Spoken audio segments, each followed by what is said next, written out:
அல்லாஹ் பத்தியும் கெட்ட எண்ணம், மக்களை பத்தியும் கெட்ட எண்ணம். அப்படி எப்படி உருப்படுறது? எல்லார பத்தியும் கெட்ட எண்ணம், கெட்ட எண்ணம். எதெடுத்தாலும் கெட்ட எண்ணம், எதெடுத்தாலும் கெட்ட. அவங்களோட வாழக்கூடாது. சொல்லுவாங்க, மக்கள்ல 5 பேரோட வாழ்ந்துடக்கூடாது. கூட்டாளிமார், குடும்பம் எல்லாத்தையும் சுத்தி பார்க்கணும். இந்த 5 தன்மரிக்குதா? அதுல ஒன்றுதான் எப்ப எதெடுத்தாலும் கெட்ட சிந்தனை. இவங்களோட நீங்க வாழ்வீங்கன்னா நீங்க ஒன்றும் போக மாட்டீங்க.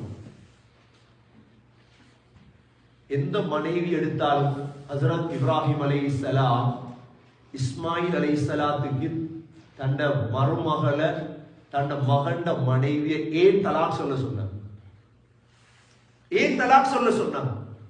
இவளுக்கு இந்த பெண்ணுக்கு உள்ளத்துல எப்பயும் கெட்ட சிந்தனை அல்லாஹ்